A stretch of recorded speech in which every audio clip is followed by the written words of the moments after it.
Hello, I'm Dr. Gloria Horsley. And I'm her daughter, Dr. Heidi Horsley. Heidi and I want to welcome you to Open to Hope Conversations, the podcast. We believe that the greatest gift you can give yourself after a loss is hope, using this moment to connect with others who have not only survived but thrived. So let's get started.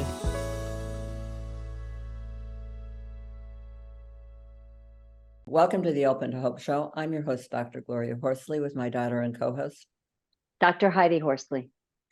Well, Heidi, we've got a great show today because we're going to talk about stuck in grief. You're stuck in grief because we have a guest that has some unique ideas and thoughts about grief and loss. So I'm excited about having her on today.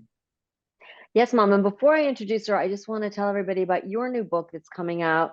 It's coming out on Valentine's Day, and that's the pub date. And can you tell us the name of your book? The book's called Open to Love, The Secrets of Senior Dating, and it's for all you people that've been following us for years that have had a loss and are ready to maybe re-enter the dating world and to get involved again. 100% of the proceeds of our book go to the Open to Hope Foundation with a mission of helping people find hope after loss. So Heidi, let's talk about stuck in grief today. Our guest is one of the leaders in the world in grief and loss. She has been doing this work for a very, very long time. I'm so excited to have her here today. Her name is Hope Edelman. Hope is the author of 8 nonfiction books, including the bestsellers, Motherless Daughters and Motherless Mothers, and her more recent book, The AfterGrief. Hope speaks all over the world. She has appeared on many, many television shows, including Good Morning America and CNN, just to name a few. And she was the recipient of the 2020 Association for Deaf Educators and Counselors Community Educator Award, which is a very big deal for the professionals that do this work. And we partner with ADAC, so I was extremely excited when you got this award, Hope. Welcome to our show and our podcast today. Thank you so much. It's a pleasure to be here. It's great having you on. I was saying to Heidi, our number one visit at Open to Hope is people who have lost parents. So the idea of motherless daughters is a big issue, and a lot of people out there hurting. I wanted you to start out with you telling your story a little bit, how you got into writing about motherless daughters. Sure. Well, I was the oldest of 3 children growing up in suburban New York when my mother was diagnosed with breast cancer. And after a year and a half, she succumbed to the disease, and she was 42. I was 17. It was the summer before my senior year in high school. Wow, and yeah. I went looking for a book for girls who'd lost a mother. This was 1981. Bereavement services were pretty non-existent. There wasn't even hospice yet in our community. And I looked for that book for about 10 years before I decided to write it myself. And that's how Motherless Daughters came into being. Mm-hmm. Yeah, and you've gone on from that, and you do workshops, you do training, you do all sorts of things. What's unique about losing a mother? Well, let's assume that your mother is a warm, caring, involved, loving mother. If you lose that figure, she's often the emotional center of the family. Depending on how old you were when your mom died, you'll have different responses. If you're a child or a teenager, it may scramble some of your development to not have that person there to scaffold you through the developmental stages, to be there as a resource, a support, an advisor. As you move on into the adult phases, losing her at that point might mean losing a confidant, losing a grandmother for your children, helping them through grief. But what I hear is most women saying that they just feel like their center has been inverted in a sense, or disrupted, that their anchor, has been pulled up, that what they felt connected them to their self and the family is changed when a mother dies. Again, this is assuming that these are for women who have a good relationship with their mother, and not all daughters do. Yeah. Well, Hope, what I like is that you're talking about the life trajectory, the life course. It's like there's different things that people miss about their mothers depending on where they are. And there's not a beginning and an ending, and I love this idea because I actually created a class at Columbia called Traumatic Loss During Childhood, where I look at how our losses impact us over our entire lifespan. So I love that when I read, I know all about you. When I read this, I'm like, yes, because like you said, it depends. You miss things every day. You miss things about her now that you Absolutely. didn't miss when you were 17 and she died. Absolutely. Things that I couldn't miss at 17 because I wasn't there yet. In the AfterGrief, I call this new old grief, when you experience an old loss in a new way. Like my mom died when I was 17. I had my first child at 33. And only when I held that child in my arms could I feel the pain of my mother's absence and also identify with her as a mother. I couldn't do that even when I was pregnant. It had to be only after my daughter was born. But I imagine in your class, what you discovered, this is what I work with clients all the time, is that if you have childhood parent loss, you are facing over the lifespan, resolving the trauma of having lost that parent, and also negotiating that parent's absence in your life. And those are like two parallel paths. And they intersect from time to time, but they really are two trajectories that we are following through much of our lives afterwards. I love this. I love thinking about it as those two trajectories. And the idea also, I'm thinking of, there's so many things that happen, but for you, I'm thinking even turning 42, the Yeah. age your mother was when she died. I mean, there's so many things, right? That is That the come up. single most significant transition that motherless daughters faced. We hear it all the time, reaching or approaching, reaching, and passing a mother's age at time of death. It's so significant in this population. We have a name for it. We call it crossing the silent threshold. And we worked with the company Be Ceremonial to create a ritual for women who want to have some way to mark the occasion, because larger society doesn't have a way to acknowledge the significance of it, the inner significance of it. A lot of women are concerned that they will also die at the same age their mothers did. That identification is so strong. And when they get to the other side, it's this bittersweet mix of survivor guilt and thriver guilt and exhilaration and freedom and all of that all at once. And for them to have other women they can talk to about it is incredibly healing and profound, which is why we do the community work that we do, or the community building we do at Motherless Daughters. So tell us the ritual. I love rituals. Oh, well, it's a way of linking the past, the present, and the future. And it's actually a customized ritual.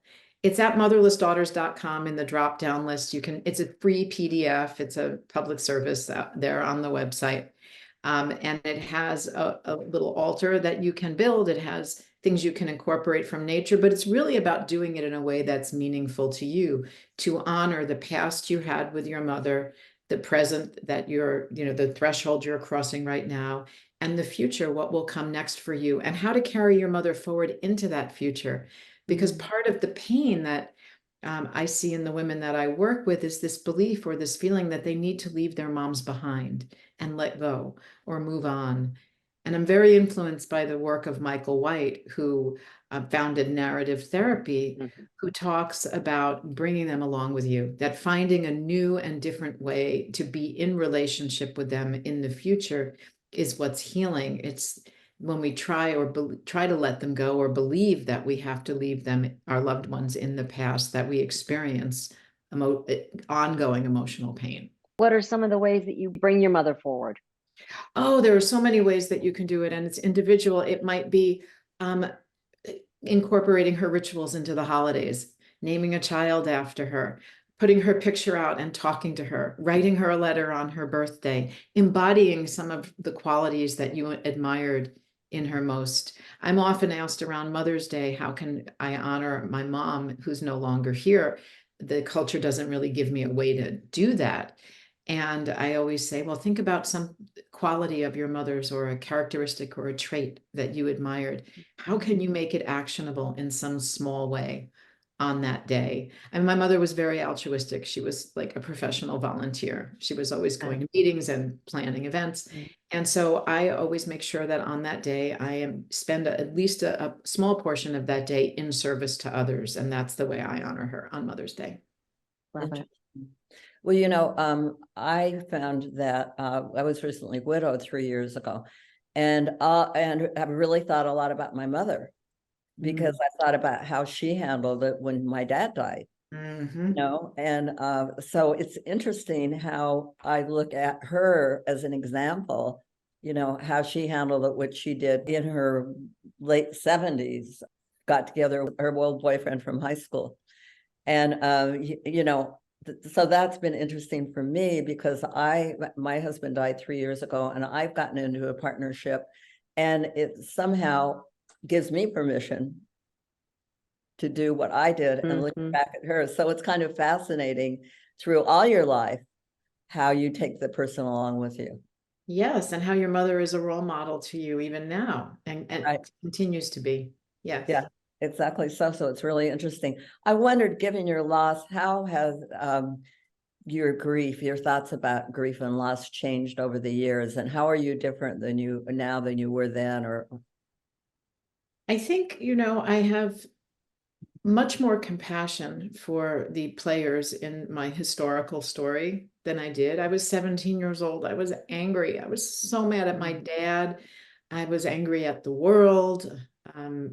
And I think over time I have developed, with insights and my own experience, so much more compassion for what my father faced, losing his wife and being left to continue raising 3 children on his own. I've gotten to understand my mother in a new way when I became a mother. Mhm. That's changed a lot. But I think most important is crossing that threshold of 42 and living beyond it now for more than 15 years and realizing how incredibly young my mother was, and then Mhm.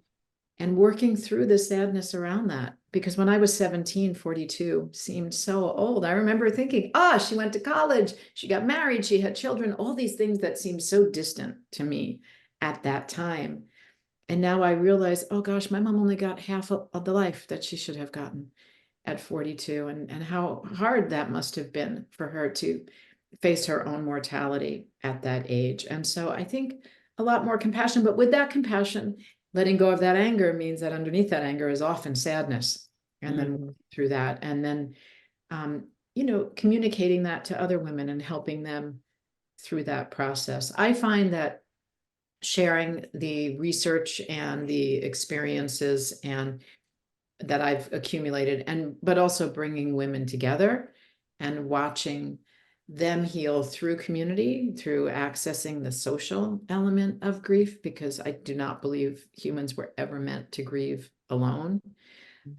That's been the most healing part of my journey, is being able to facilitate that. And I I lead retreats, 4-day retreats for women who've lost mothers. We do them about 5 or 6 times a year. Going to do the first one in the UK next fall, which is Wow. wow. really exciting. Yeah. But I always say, 80% of my job is just to find the site and bring and register the women and bring them there and invite them. It's the magic is what happens when they get together and they say, for the first time in my life, I'm sitting in a room of women, 25 women, and we all understand something so deep and profound about each other. There's a language that we share. There's a history that we don't have to go through. I can just sit here and for once not feel like the odd woman out because I'm the one who doesn't have a mom. Mhm. I'm wondering, what do you see as people being most stuck in as far as moving on with their grief? Or I don't know if you want to call it moving on or learning from it or whatever. Yeah. It's interesting because when we talked about people feeling stuck in grief, I was thinking, I work mainly with historical loss. We are moving into more recent mother loss now as a company, but for the past 30 years, I've worked mainly in historical loss, which means adults who lost mothers when they were children, teenagers, young adults. So I'm working with women 10, 20, 30 years later. So two things. One is that they're often surprised and pathologize their own sadness or the grief spikes that occur from time to time, which we now know are totally normative, right? You're going to miss your mom at certain times in your life. That is evidence of your ongoing attachment and love to her. So I'm not really working with people who have what we would call complicated grief, where they can't get back to optimal functioning. because it's decades later. What I do find is that women feel stuck in the belief, the self-limiting belief, I never grieved my mother. Mm, When someone comes and says to Interesting. me, I never grieved my mother, and think that that's a problem, I say, what did you expect grief to look like? mhm. They're expecting it to look like the Hollywood version, the pining, the sorrow, the wailing, the crying, the inability to get out of bed. And they say, I didn't experience any of that, so I feel like I didn't grieve. And then I say, well, let's take a look. Walk me through the first couple of weeks, months, the first year after your mom died. What did you do? And they outline that. And almost everything that they mention could be considered a grief response. Even avoidance can be considered a grief Wow. response. Mhm. I mean, children and teenagers and young adults, they do what they need to do to adapt and try to get back to feeling normal quickly. And trying to get back to feeling normal quickly can also be a grief response. I'm working on a workbook now for Motherless Daughters, and I have a whole list of grief responses that people don't typically think are grief responses. And women go through and check down the list, and they might check 8 or 10 or 12 of the items. And then we talk about how that can be an example of grieving your mother. But as a child or a teenager, you were doing it with immature cognition and undeveloped emotions and probably not a lot of support. So you did the best you could, and you will continue to rework pieces of that loss throughout your adulthood, because maybe you didn't have the opportunity to attend to that grief, or the adults around you didn't help you attend to that grief when you were younger. I'm thinking there must be some forgiveness of self involved here too, of some of the dumb things you did or said, or, Oh, yes. I mean, I work with a lot of women who were teenagers when they were moms, and they talk about the guilt for how they treated their mothers, often never knowing that she was going to die. But sometimes feeling, just being in that state of that stage of development where they were trying to push against their moms because that's what teenagers right. believe they're supposed Yeah. to do. And that's what they saw their friends doing. And then the terrible guilt they felt, maybe for pushing against a mom who was sick, or a mom who died while they were in active contention. Maybe they just had a fight, and then the mom went out for the day and didn't come back. And so they're Right. wearing that. Yeah. But do you have some interventions that you have them do if besides just talk? Do you have them write, or is there anything? Oh, yeah. We do journaling, we do guided meditations, and we do this in real life at the retreats. In our weekly support group calls for Motherless Daughters, there's a Tuesday call, a Thursday call, and we're going to be starting a new call just for recent mother loss. But we do coaching exercises on those calls, and we walk women through various activities, often to just help wiggle maybe some of the beliefs they have, but about themselves. Because what we find is often that they are carrying negative opinions or impressions about their younger self. So we do some of our most effective, I think, and powerful interventions are doing younger self work, reconnecting with who you were in time. It's like a form of time bending or time travel, and it can be. I love this, Hope, because if people can go back, I mean, it's never too late to go back and rework some of this, which is Absolutely not. really wonderful. We have women coming to our retreats who are in their 70s and 80s, and they are opening up that box of mother loss for the first time, and are so grateful that they have the opportunity to do it.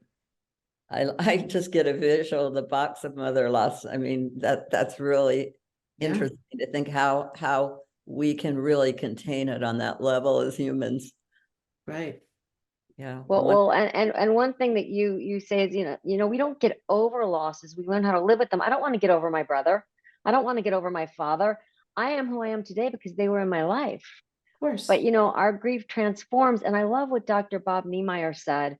He said, closure is for bank accounts, not love accounts. How much do we love Bob Niemeyer? I know, right? Oh my gosh. Everything that man says is absolutely quotable and brilliant. Yes, he's one of the most brilliant minds in the bereavement world. That's right. And what would it mean to let go of my parents? Because my father has also died. What would that mean? That I don't talk about them ever? That I don't think about them? That I don't miss them and feel sad that they're not here? I don't want to give that up. That's part of my ongoing connection to them. That's part of how I honor them. Now, if I were doing that all the time or most of the time, that would be problematic in my personal Mhm. life, but I'm not. It comes and goes, and the frequency diminishes over time, and so does the intensity, but the love remains. And because the love remains, so does missing them.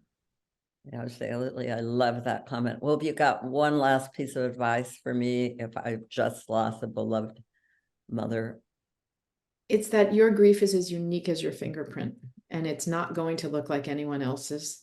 So if possible, release yourself from the desire or the need or the impulse to compare.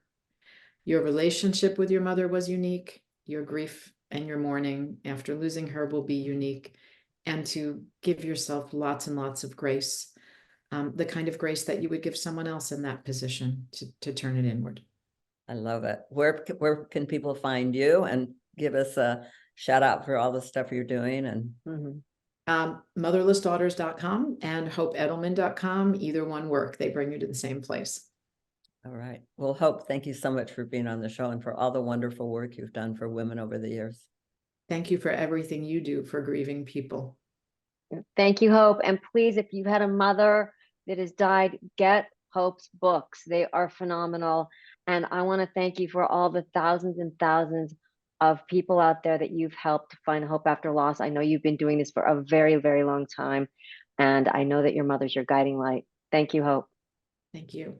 And thanks for listening and watching the show today. And Heidi and I always want to remind you that if you've lost hope, please lean on ours until you find your own, and God bless. I'm Dr. Heidi Horsley.